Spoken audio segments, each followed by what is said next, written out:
Hi guys, welcome to Alpha Beta. My name is Amar. मैं आज बात करूंगा उन चीजों के बारे में जो कि बहुत मेजर रोल प्ले करती है आपके अंग्रेजी बोलने में और अंग्रेजी ना बोलने देने में। देखते क्या होता है। ज्यादातर लोग कहते हैं कि मेरे अंदर कॉन्फिडेंस ही नहीं है। स्पेशली अगर आप इंग्लिश की बात कर रहे हैं तो जाहिर सी बात है कि या तो आपके पास वर्ड पावर नहीं है या फिर आपकी ग्रामर वीक है। इसके अलावा अगर इंग्लिश के हिसाब से बात की जाए तो और कोई चीज है ही नहीं जिसमें आपको कुछ सीखने की जरूरत है।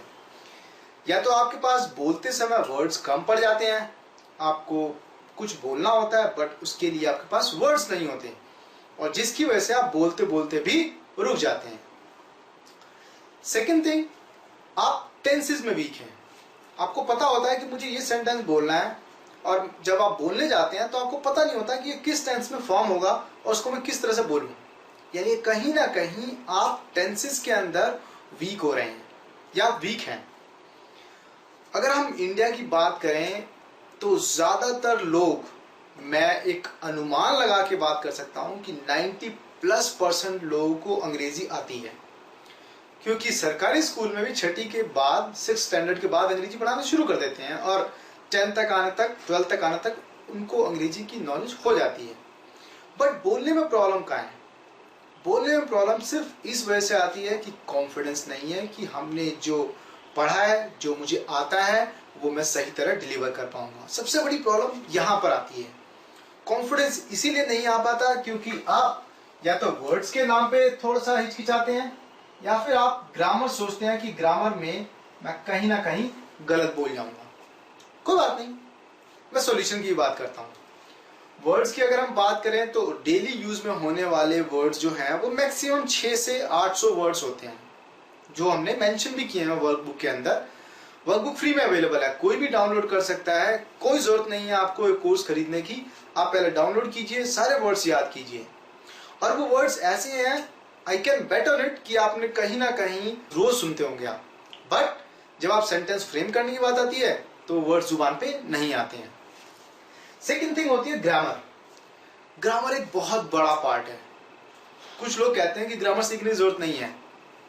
वेल, अगर मैं अपनी पर्सनली बात करूं तो मेरे हिसाब से अगर आपको ग्रामर नहीं आती तो आप इंग्लिश बोल ही नहीं पाएंगे। मैं एक एग्जांपल लेता हूं, बहुत छोटा सा। अगर मैं आपसे ये कहूं कि गाय घास खाता है तो आप हंसेंगे। आप पता क्या बोलेंगे? सर आपको ये भी नहीं पता कि वो फीमेल है और वो खाती है। मैं बोलूं कि घोड़ा टक टक करके दौड़ती है तो आप फिर से कहोगे सर आपने फिर से कोई गलती कर दी। आपको पता ही नहीं है कि ही और शी का इस्तेमाल कहाँ करना है, आपको पता ही नहीं है कि टेंस का इस्तेमाल कहाँ करना है। तो जो लोग अंग्रेज हैं वो बोल सकते हैं कि हाँ ग्रामर सीखने की जरूरत नहीं है। भाई हमने भी व्याकरण सीखी है, बट क्या आप उस व्याकरण का इस्तेमाल रोजमर्रा की जिंदगी में कर रहे हैं?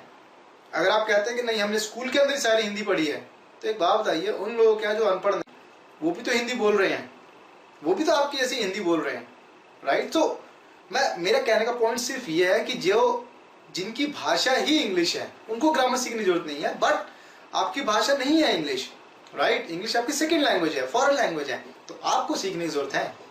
और ग्रामर आपको आती है तो आप कहीं अटकेंगे नहीं। सबसे बड़ी प्रॉब्लम यह है कि हमने कुछ पैरामीटर्स बनाए हुए हैं और उस पैरामीटर्स के अंदर ही घूमते रहते हैं। वो पैरामीटर ही हम तोड़ने वाले हैं।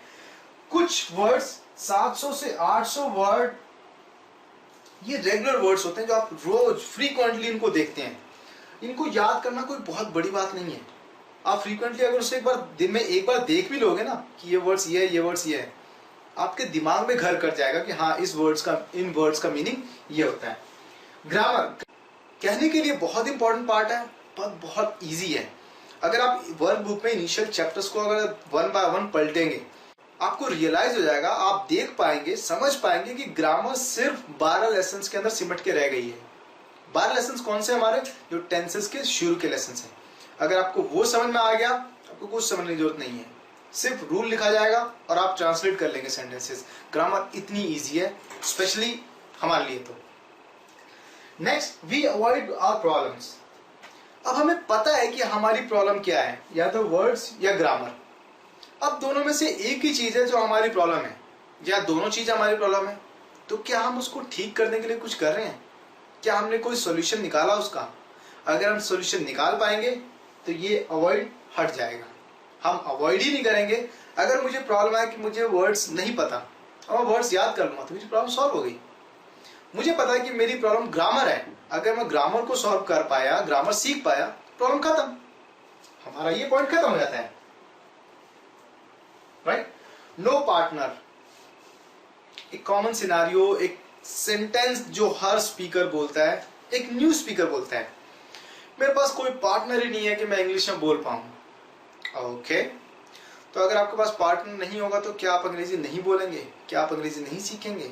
आप जानते हैं कि बिना अंग्रेजी के आपका काम नहीं चलना, तो क्या आप इस चीज को छोड़ देंगे? अगर छोड़ देंगे तो उसका कोई इलाज नहीं है।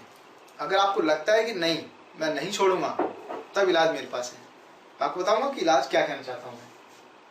शर्म, शर्म इसकी वजह से आती है। ये वर्ड मेरे को समझ में नहीं आता है। शर्म किसी के पास नहीं होती, सिर्फ कॉन्फिडेंस की कमी होती है, स्पेशली इंग्लिश में।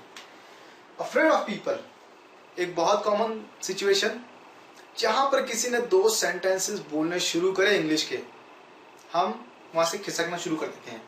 वो इंग्लिश में बोलेगा मुझे उससे बात नहीं करनी है। बात करो, उनके साथ खड़े हो। साथ खड़े होने से भी आपको बहुत ज्यादा बेनिफिट मिलेगा। कॉन्फिडेंस, आपको लगेगा, दिखाई देगा कि इसके अंदर ऐसा क्या है जो मेरे अंदर नहीं है, इसके अंदर ऐसी क्या चीज है जो मुझे कैप्चर करनी चाहिए। तो ये बहुत बड़ी बात नहीं है, लोगों को अवॉइड करना बंद करना पड़ेगा। अगर आप थोड़ा मुश्किल फील करते हैं इसमें, तो सबसे अच्छा चैनल है कि आप न्यूज़पेपर पढ़िए, आप न्यूज चैनल देखिए, सबसे अच्छी चीज। इंग्लिश मूवीज देखिए, अगर आप इंग्लिश मूवीज आपको कंप्लीटली समझ नहीं आती है तो आप हिंदी मूवीज देखिए जिसमें सब टाइटल्स हो। बहुत बहुत बहुत ज्यादा बेनिफिट मिलने वाला है आपको। जब आप देखेंगे कि वो क्या बोल रहे हैं, उसका ट्रांसलेशन क्या है, वो इतना इजी होता है समझना कि आप बहुत ज्यादा कॉन्फिडेंस आपका बिल्डअप होगा उससे। Next, no times to study.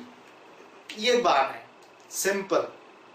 अगर आपको सीरियसली लगता है कि आपके पास पढ़ने का टाइम नहीं है तो फिर इसका कोई इलाज नहीं है। बट अगर आपको लगता है कि आप अगर डेली स्केड्यूल से 1 घंटा या आधा घंटा भी निकालना चाहते हैं और सीरियसली और सिंसियरली निकालना चाहते हैं, तो आप अंग्रेजी सीख सकते हैं। कोई बहुत बड़ी बात नहीं है, बट वो 1 आधा घंटा बहुत सीरियस होना पड़ेगा आपको, उसके अलावा कुछ नहीं सोचना पड़ेगा। ये चीज आपको पहले डिसाइड करनी पड़ेगी कि अगर आपको अंग्रेजी सीखनी है तो टाइम डेडिकेट करना पड़ेगा। अगर आपके पास ज्यादा टाइम है तो समझ लीजिए कि you are going to hit bullseye. No time to study, ये मतलब ही नहीं बनता। टाइम सबके पास होता है, हमें मैनेज करना होता है। Next, read Champak and newspaper. ये एक ऐसा फॉर्मूला है, मैं इसे फॉर्मूला नहीं कहूंगा, मैं इसे रामबाण कहता हूं, जो हमेशा लगेगा ही लगेगा। अगर आपने न्यूज़पेपर पढ़ने की आदत डाली है, जैसे कि मैंने आपको प्रीवियस वीडियो में भी कहा है कि आपको सिर्फ न्यूज़पेपर पढ़ना है, आपको समझना नहीं है।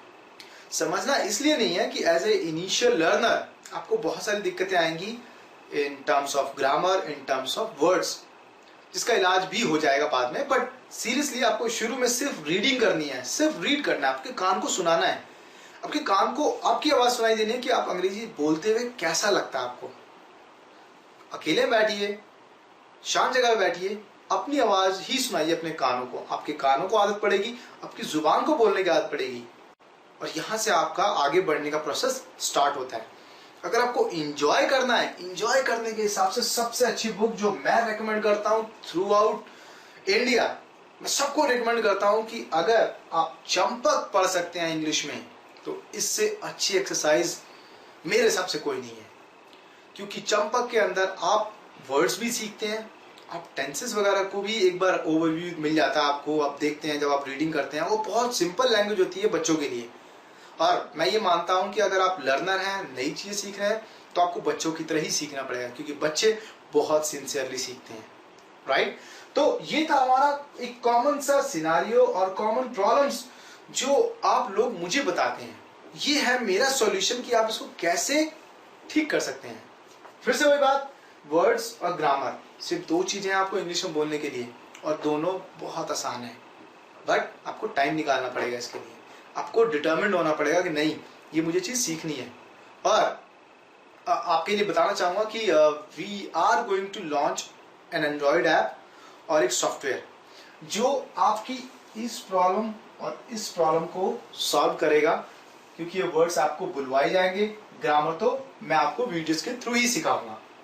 नेक्स्ट, नो पार्टनर वाली जो सिचुएशन है ये आपकी खत्म होगी इस एंड्रॉइड ऐप की वजह से, क्योंकि ये एंड्रॉइड आपको वर्ड्स बुलवाने वाला है, आपको सेंटेंस बुलवाने वाला है।